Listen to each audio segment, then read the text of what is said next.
Actually যে ঘটনাটা 4/11/2022 ইংরেজি তারিখে সবার নজরে আসে ঘটনাটা। ওই দিন এফআইআর হয়। FIR number 41 Kailashahar women PS case number 41/2022 under section 342 376 2 within bracket I of IPC. তো ঘটনা হলো ওই যে মামলার ভিকটিম একটা কৈলাসরের একটা বাড়িতে পরিচারিকার কাজ করত প্রায় 10-12 বছর থেকে। তো ভিকটিম মেয়েটা একটু শারীরিক বিকলাঙ্গও ছিল। তো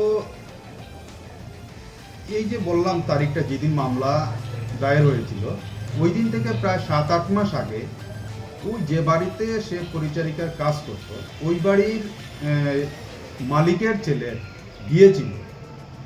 তো বিয়েতে যে গাড়িটা ভাড়া করা হয়েছিল ওই গাড়ির ড্রাইভার ছিলেন, একটা গাড়ির ড্রাইভার ছিলেন এই 21 পার্সন যিনি শঙ্কর দাস।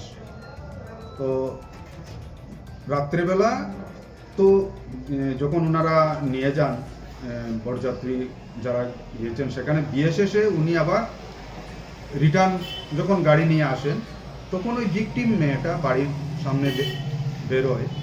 তখন ওই শঙ্কর দাস ওনাকে জোর করে গাড়িতে তুলে মানে গাড়ির ভিতরেই গাড়িটাকে লক করে মেয়েটাকে দর্শন করে। যার ফলে মেয়েটাকে যেহেতু ফিজিক্যালি চ্যালেঞ্জ ছিল মেয়েটা তখন, এবং ভয় ভীতিও দেখানো হয়েছিল চিৎকার না দেওয়ার জন্য, এবং দর্শন করার পরেও মেয়েটাকে হুমকি দেওয়া হয় যদি সে কারো কাছে সে বলে তো মেয়েটাকে সে মেরে ফেলবে। তো মেয়েটা বয়ে কাউকে কিছু বলে না।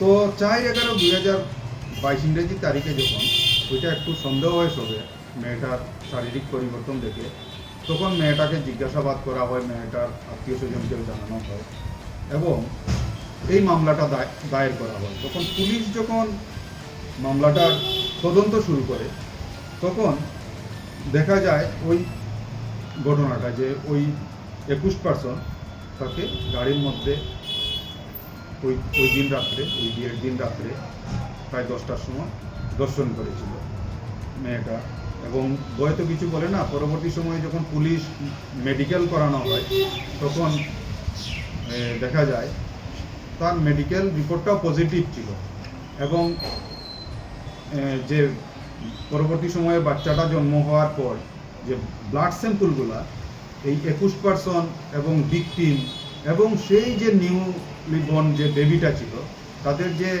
ব্লাড স্যাম্পলটা পাঠানো হয়েছিল সেখানেও যে ফরেন্সিক ল্যাবের যে রিপোর্টটা এসেছিল সেখানে বলা হয়েছিল যে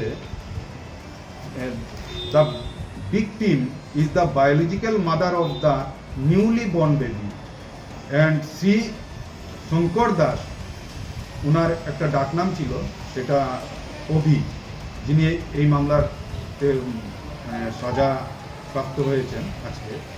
তো is the biological father of newly born baby of the victim. তো দীর্ঘ শুনানির পর আজকে মাননীয় আদালত সেটা রায় ঘোষণা করেছেন।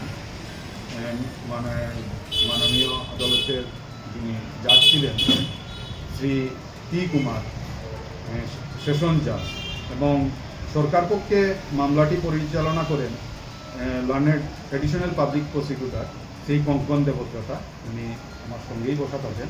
উনি কী শাস্তিটা দেওয়া হয়েছে উনি বলবেন। তো এই মামলায় মোট 17 জন সাক্ষ্য বাক্য নেওয়ার পর মাননীয় আদালত অভিযুক্ত ব্যক্তিকে 10 বছরের সশ্রম কারাদণ্ড দিয়েছেন, এবং এই সাজাটি হয়েছে ধারা 376 উপধারা 1-এর অধীনে, যেটা ভারতীয় দণ্ডবিধির অধীনে পড়ে, এবং সাথে আরও 10,000 টাকা জরিমানা করা হয়েছে। অনাদায়ে আরও 3 মাসের জেল দেওয়ার কথা বলা হয়েছে। এটাই এখানে প্রেগনেন্ট হয়ে গেছে 8 মাস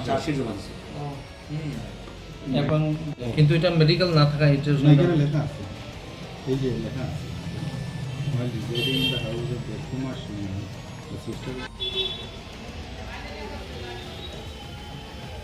চার্জশিট কোনো মাঝে